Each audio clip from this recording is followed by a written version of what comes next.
Wow. You know what? I think this is actually going to probably be a shorter episode, so I think we're going to go to a quick break, and when we come back, maybe we could go off and talk about furry walks and FurCon.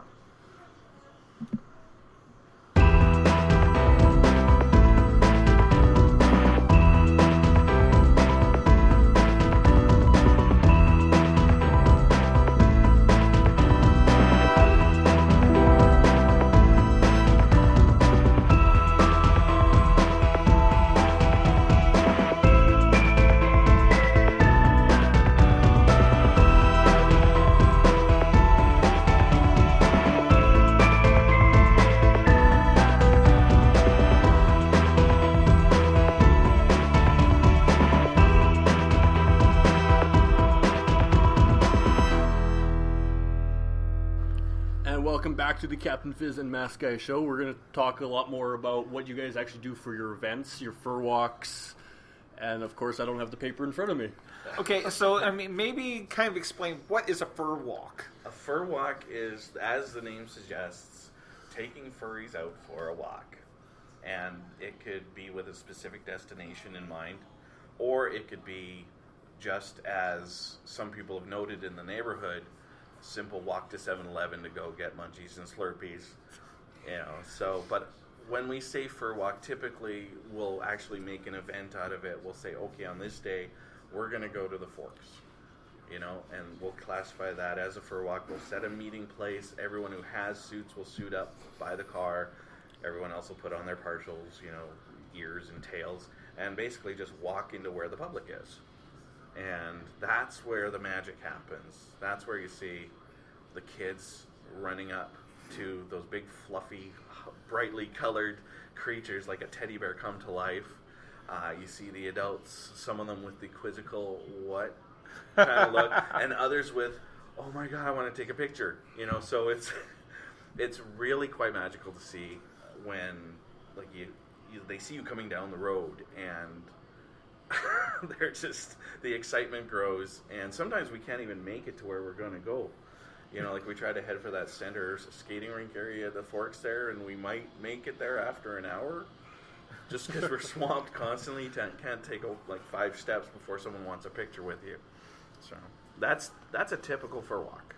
Just set a destination and go.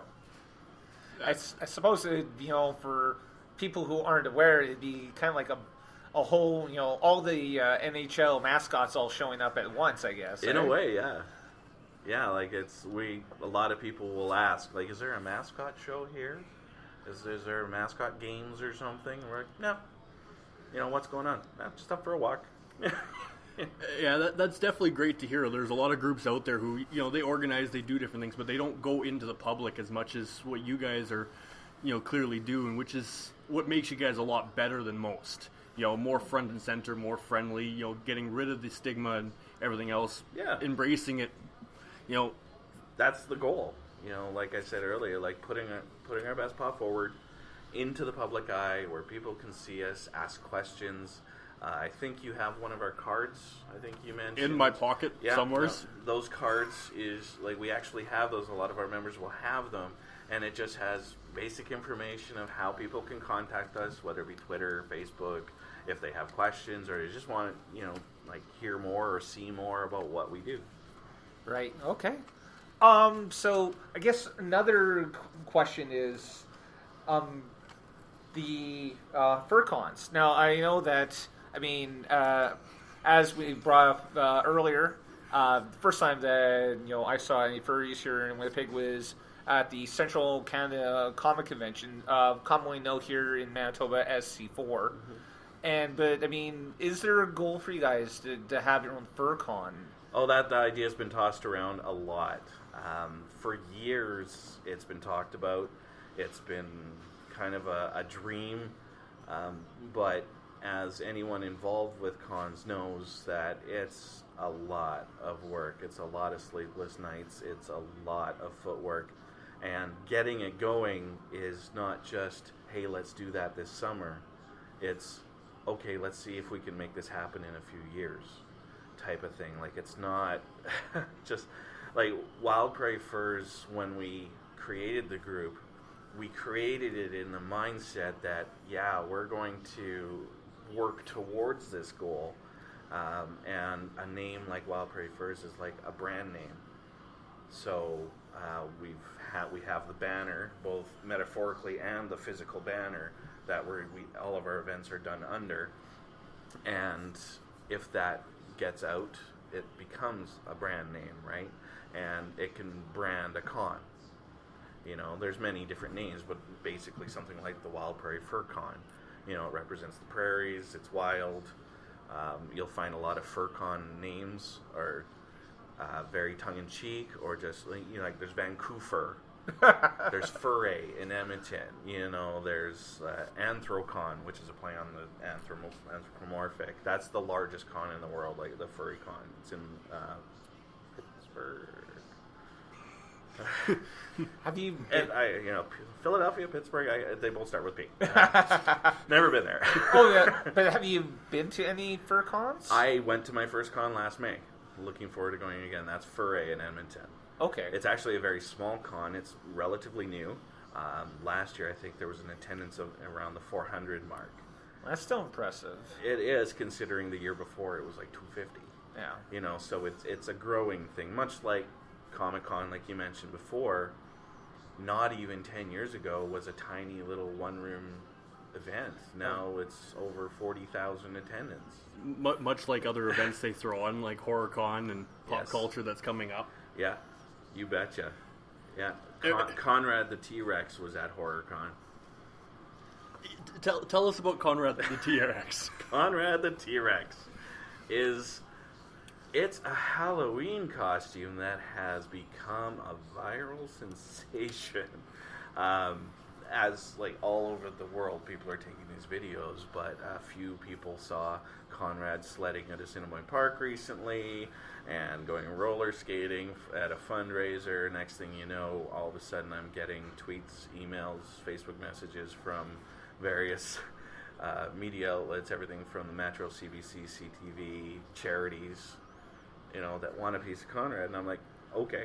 Well, why not, right? Yeah, especially the charity part, which is really good because, it's a costume, but when I walked into HorrorCon inside Conrad, there was at least 8 or 9 voices from around the room yelling, "Hey, Conrad's here."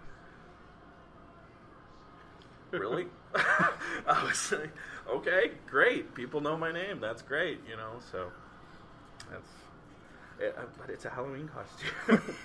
Some of the greatest things start small. Yeah, I bought it before I saw all the videos. I just thought, hey, an inflatable T-Rex costume, that's awesome.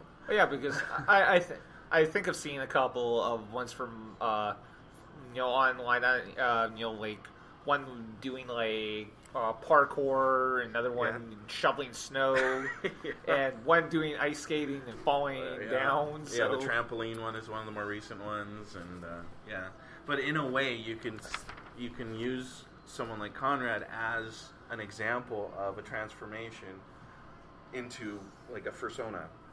So yeah, he's just a Halloween costume, but you put someone inside that can animate it emotionally, like convey emotion through movements. He's got a name, he's got an attitude, so it is like a second character to you, much like a fursona is, like Borealis is to me. So he's part of the group. He's become part of the group. Who says you can only have one? In fact, a lot of furries have more than one persona. So, okay. I guess one of the last questions I have is I'm just looking over some of the information that you actually gave us, and I want to talk about fur balls. Fur balls, yes. The fur ball is an event that we decided we wanted to do, kind of matching our mission of being a family-friendly, all ages event, where all of our events during the year, with the exception of the New Year's Eve fur ball, is alcohol-free. There's never any alcohol. The worst things for you is maybe pop and chips.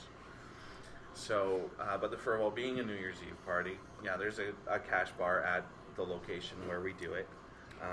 but there are minors there as well. They're just not served, obviously, and no one gets crazy or out of control, and which is really good, which really tells you a lot about the people that do show up. But it's an annual New Year's Eve event. We make it a theme each year. This last year was Pirates of the Assiniboine. That was so much fun, yeah. And like before that, we did a masquerade theme, and then the one before was like a fandom extravaganza, just like multiple fandoms, costumers, like whatever. So definitely a very family-friendly feel. Definitely, yeah. We actually have parents that bring their teens to the fur ball and to our events as well, and that's one thing. Is like parents, family, go ahead, bring them.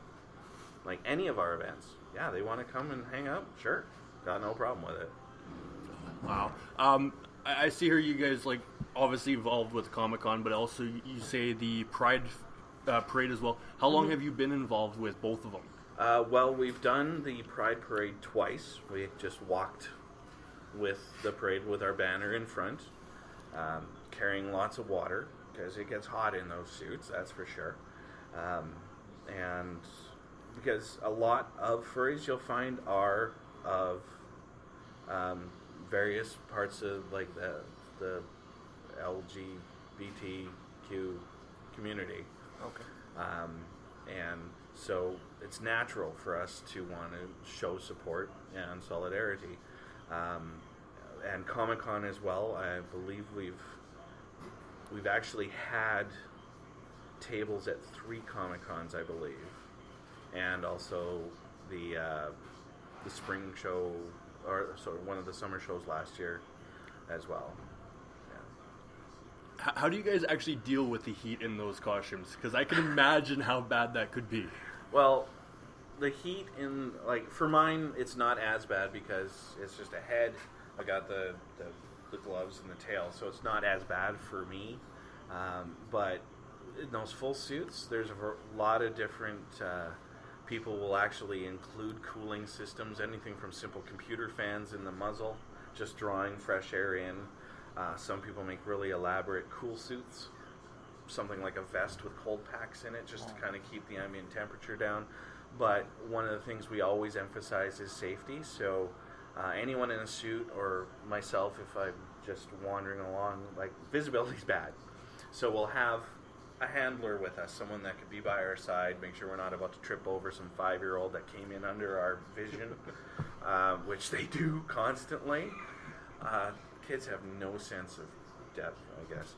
And they'll also have water with them, with a little squirt thing. They can, it's like, the universal sign, waving your hands in front of your face.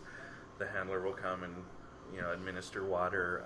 And we always, emphasizing safety, it's like, if you have to, just walk up. Like, find a nice spot off to the side, take your head off, out of view of people, and just breathe, because safety is very important, and it's not hard to get, I'm not even sure what you'd call it.